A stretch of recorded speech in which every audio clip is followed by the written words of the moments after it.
नमस्कार, मैं प्रिया शर्मा और स्वागत है आपका संभाग पोस्ट न्यूज में।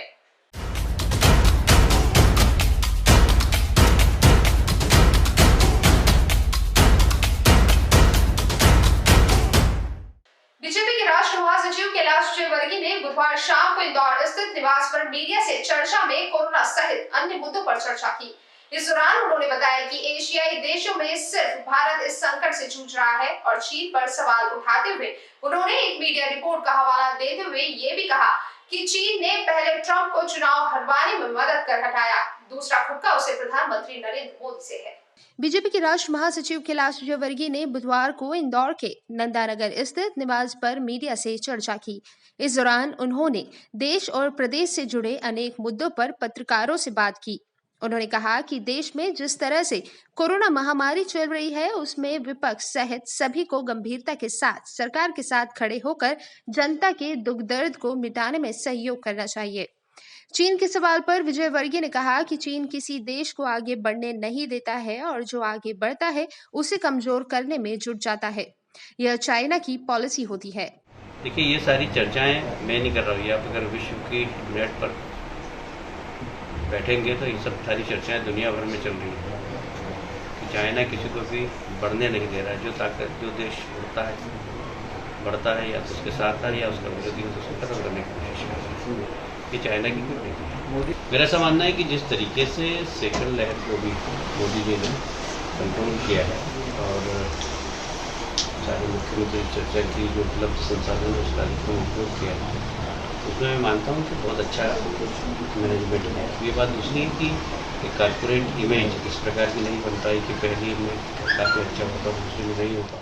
दूसरी लहर का असर एशियाई देशों में सिर्फ भारत में ही होने पर चीन पर शंका जाहिर करते हुए कहा, विश्व मीडिया में अमेरिका और भारत से चीन की नाराजगी संबंधी जो खबरें छपने के साथ आशंका जाहिर की, उससे यह कहने में संकोच नहीं है कि यह दूसरी लहर चीन के मानव निर्मित वायरस का असर है। उन्होंने साफ किया कि दूसरी लहर की घातकता का ऐसा अनुमान इसलिए नहीं था क्योंकि अन्य एशियाई देशों में यह लहर नहीं थी। इसे लेकर चीन पर इसलिए शंका हो रही है क्योंकि अमेरिका के वैज्ञानिक भी शंका जाहिर कर चुके हैं कि मानव निर्मित वायरस वार चीन की साजिश हो सकती है। चीन ने पहले ट्रंप को चुनाव हरवाने में मदद कर हटाया, दूसरा खुटका उसे प्रधानमंत्री मोदी से है क्योंकि केंद्र की कूटनीति के चलते असहाय हुए चीन को पहली बार भारत की जमीन से पैर पीछे खींचना पड़े हैं। मोदी जी की कूटनीतिक सफलता के चलते कई इस्लामिक देश भारत के साथ आ गए हैं, इससे वह बौखलाया हुआ है।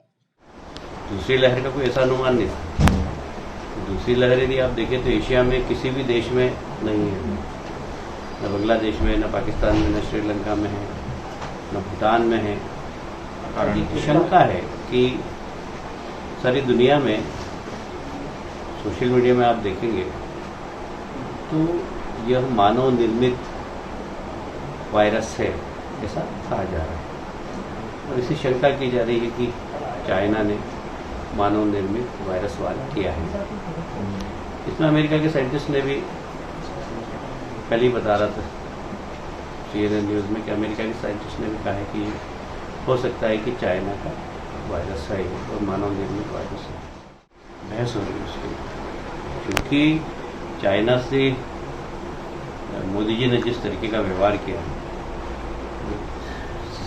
सीमा पे जिस तरीके से उनकी सेना को वापस लौटना पड़ा। चाइना जैसा देश जो कभी भी जहाँ घुसता है वहाँ से वापस नहीं होता है, पर हमारे यहाँ से 2 बार उनको वापस होना पड़ा। तो कहीं ना कहीं चाइना की नज़र में मोदी जी का खटका तो है।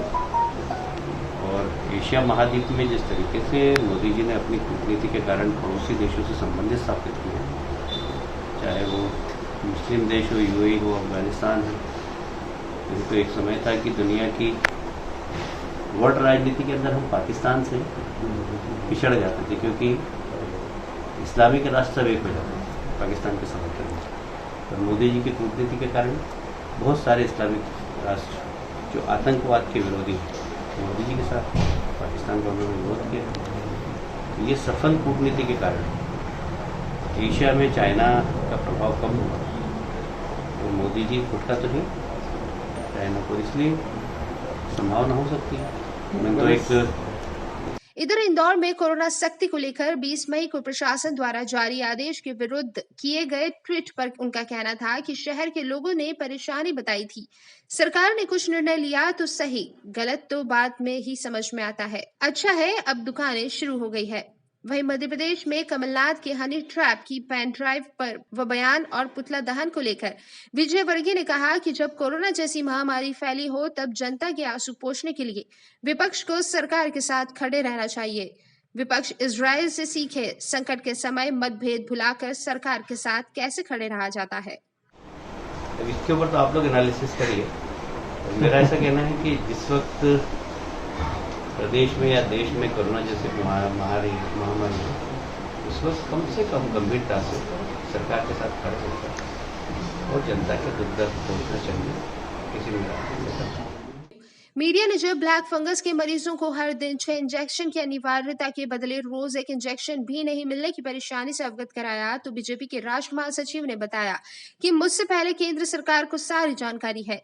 प्रधानमंत्री मोदी इस संकट को लेकर बैठक बुला चुके हैं, मुख्यमंत्रियों से जानकारी ले चुके हैं। सरकार ये जरूरी दवाइयां अन्य देशों से इंपोर्ट कर सकती है। परेशानी इसलिए नहीं आएगी क्योंकि एशियाई देशों में सिर्फ भारत की दूसरी लहर के संकट से जूझ रहा है। ब्लैक फंगस के मरीजों के लिए बेहद जरूरी इंजेक्शन इन्फोटेरासिन बी के इंदौर सहित देश में गहराते संकट को लेकर विजय वर्गीय ने कहा कि केंद्र सरकार के प्रयासों से अगले 3-4 दिन में यह संकट दूर हो जाएगा।